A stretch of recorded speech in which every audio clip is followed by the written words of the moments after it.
Who doesn't love growing their own vegetables? But what are you supposed to do if you don't have room for vegetable beds? In this video, I'm going to show you the only 3 things you need to know, plus one guaranteed tip that if you follow it, you'll be successful year after year. Number 1, start with the right size pot. This is a 7-gallon pot. I have grown everything from peas, beets, chard, radish, onions. Everything will grow in a 7-gallon pot. If you try to go smaller than that, this is a 1-gallon pot, and there was a year where I grew peas in here. I did it because it made a cute gift, but in all honesty, she didn't get very many peas off of it. You could go larger. I've grown potatoes right here in my driveway in a 25-gallon pot. The downside is you can't move it. So 7 gallons is the sweet spot. The other nice thing about a 7-gallon pot is that the tomato cages that you don't need now that summer's over, the tomato cages fit perfectly if you're going to do peas or anything that climbs. Number 2, you need great soil. Remember, vegetables are heavy feeders. So I buy whatever soil is on sale at my local nursery, but I add my own ingredients to it. I add a little bit of chicken manure,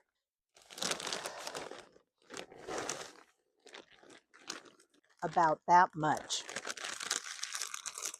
Whatever kind of native soil you have in your own garden, add a little bit of that too, about a third, because I find that no matter what kind of soil you have, it makes that potting mix just a little bit richer.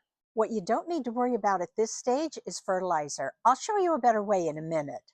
Have fun mixing up the soil. I've tried different things over the years, and for me, because I have sandy soil in my own garden, it's a perfect combination. Buy some soil, add some chicken manure, throw in a little sandy soil for good drainage, but have fun trying your own combinations.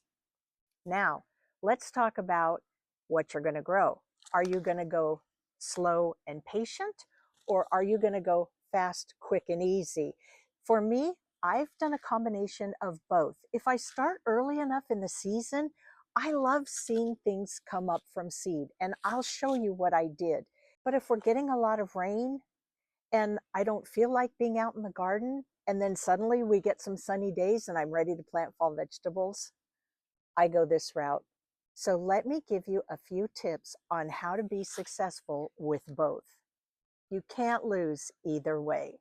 I've got everything I need right here to show you how to grow peas. So I've got my soil mix. I'm adding the tomato trellis I don't need now that summer's over. And because this is my second crop, I'm doing a succession planting. I'm starting from the pony packs, not wasting time waiting for seeds to come up. So I've got my pony pack of peas, and I'm going to plant them as close as I can to the tomato cage so that it's really easy for them to find that support. And as they grow, I'm going to coax them a little bit, and I'm going to also use some of these bread twist ties when they get bigger for additional support. Another reason this size is so perfect is that it's light enough that I can move it around.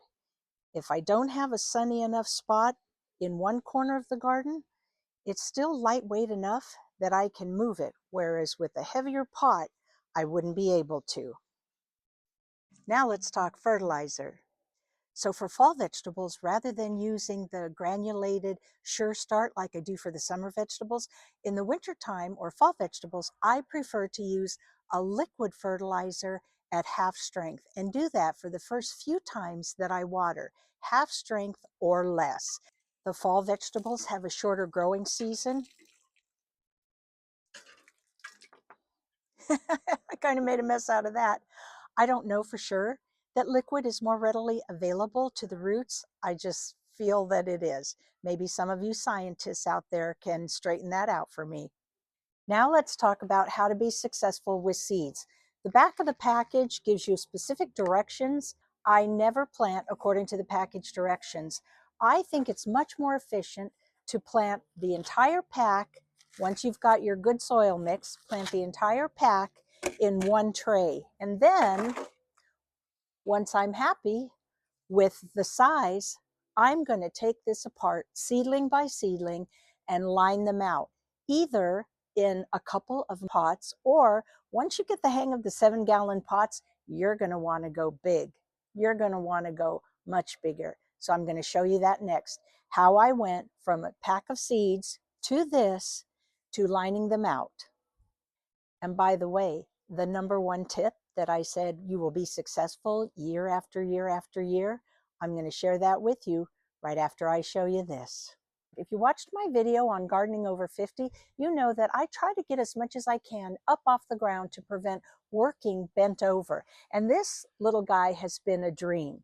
So I will show you how I lined these out to get this. These are beets, by the way, and I have grown spinach, kale, radish, onions, and now I'm doing beets in here.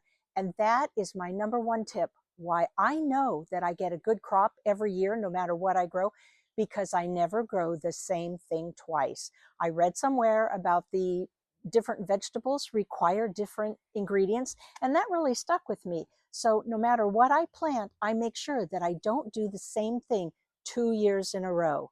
If you want success, remember that and be really good at rotating your crops. They look a little ragged when you first take them out of the tray, or as they say on Great British Baking Show, they look a little rough and ready. But once you get them lined out and they get established, you will have a wonderful crop. So don't worry about how they look in the beginning.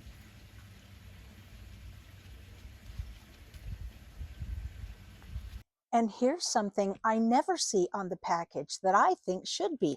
And I think it's one of the reasons I always get such a high germination rate. Soak the seeds overnight. If you're planting beets, chard, or peas, soaking the seed overnight makes a huge difference. You don't want to go longer than that or they could become mushy. But I think something like this, that is such a hard seed, really benefits.